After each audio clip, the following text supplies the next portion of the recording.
It's umomgtarot, and this is your mid-October tarot card reading. We are going to see what the cards will say.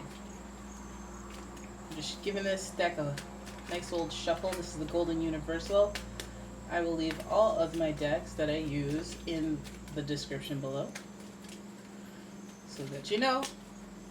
This is my personal, I do my personal readings for myself with this deck. I love this deck.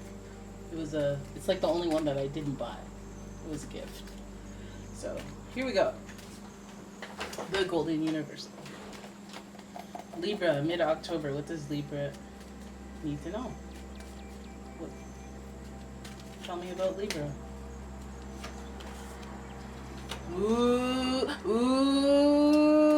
the Lovers, then the Fool, then the Five of Swords in reverse. Guys, really excited, really excited. So we're dealing with love. We're dealing with love and new beginnings in love, taking risks.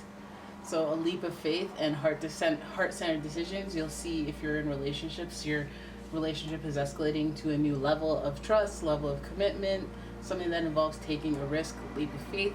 This means friendships are turning into, I don't know, what are we ships, and what are we ships are turning into relationships and so forth. But I think that you may be dealing with a Gemini or an Aquarius, but it could just also, this is all air, so let's throw in Libra as well, since we're all here in the room. So it's a lot of thinking to do about taking a leap of faith involving another person. So some of you that are in relationships, it may involve, you know, other person in the relationship got promoted. We're moving to Botswana. You down? And we're taking a leap of faith, right? And that means having to walk away from a few things in order to move forward, you know, to make a decision that may change you, that involves change. Number 5 is associated with change in numerology, and it's usually an uncomfortable change, and it's something that takes adjusting to. So that's what you guys have been dealing with, making some adjustments, taking a leap of faith with somebody. Maybe some of you guys, oh, she really went off. She really let them know how she felt so that you can move the relationship forward. I think the clouds parted and some divine intervention was involved. All right, so then we have the Knight of Wands in reverse. Ooh, the Justice card in reverse. That's you. And the King of Cups in reverse. So what does that mean? What are we talking about here? We're talking about the Knight of Wands being somebody who heads into combat, knowing full well that there may be some bloodshed, there may be some splashback, right? So they go in prepared. Now this person, it feels like, you know, you could be heading into taking a leap of faith on someone, but I think whether that's you or somebody else that you're putting your trust in and taking a leap of faith, I think that this person may be ill-prepared and it may not go in their favor. And I think that they were a little immature, a little unprepared, more than, you know, there's a difference between taking a risk and just being unprepared and moving into something and hoping for the best. And I think there's an element of that affecting, this could be, I think this is involving another person, so it could be a relationship that you're in, a romantic one, or it could just be a partnership that you have with somebody that you care about, you know? And so this person is taking a leap of faith and it's creating some change and some division within you. And I think that it turns into something that may not necessarily pan out.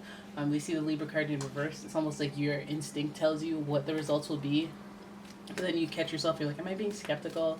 Because you're all Libra-like and you know that you have to balance things out before you make a decision. But that King of Cups tells me that there's some manipulation involved.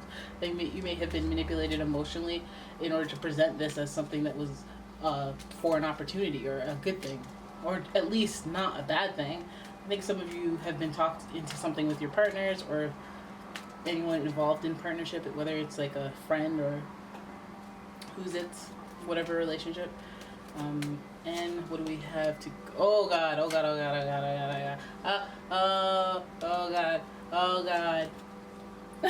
I shouldn't say that. That's how people click out, eh?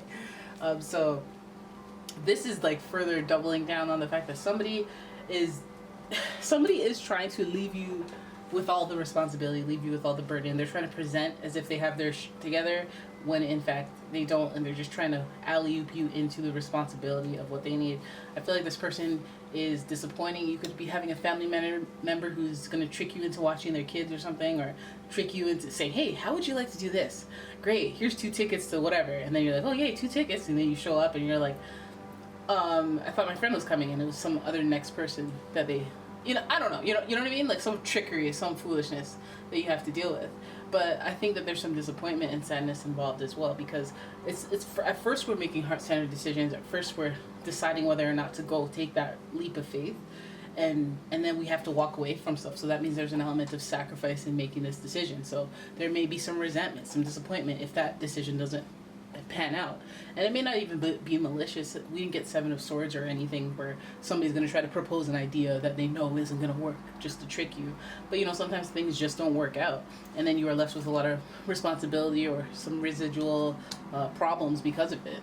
And then boom, self-medication to deal with that stuff. Drugs, alcohol, you name it. I think this is a coping mechanism. If it's so heavy on you, you would naturally turn to something to distract you. And I think that's how you would get caught up. This is also a card of Pisces, which rules the 12th house of self-undoing. So again, it's like when you get yourself caught up in a bad habit, essentially. And it's triggered by something that disappoints you, but let's not get off course. We'll be like, all right, I have a week to grieve, or I have a day to grieve, and then I have to snap back. You give yourself deadlines and stuff like that, so that you just keep your momentum, your cycles moving. So this mid-October is a little bit like some disappointment with someone that you do care about. But again, they just might be immature, and that might not be malicious. Yeah, maybe manipulative a little bit, and they know what they're. Oh God, they could know what they're doing. Damn, I said maybe it's not malicious, but maybe it could be with this. But at least, I always say that knowledge is power, and that's just how I feel. That's just how I feel right now. Okay, and 3 of Swords, it means that there's other factors involved that you didn't know about, and it leaves you with heavy burdens and looking to self-medicate. But hey, look,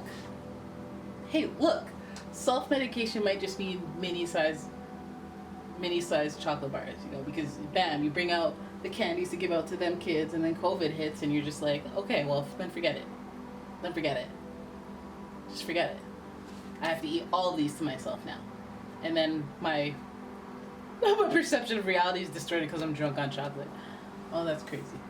Now we're just talking crazy. Alright, so there it is. That is your mid-October reading. I hope you guys enjoyed it. If you did, please give the video a thumbs up. Please subscribe to the channel. And I will see you in the next one. Goodbye.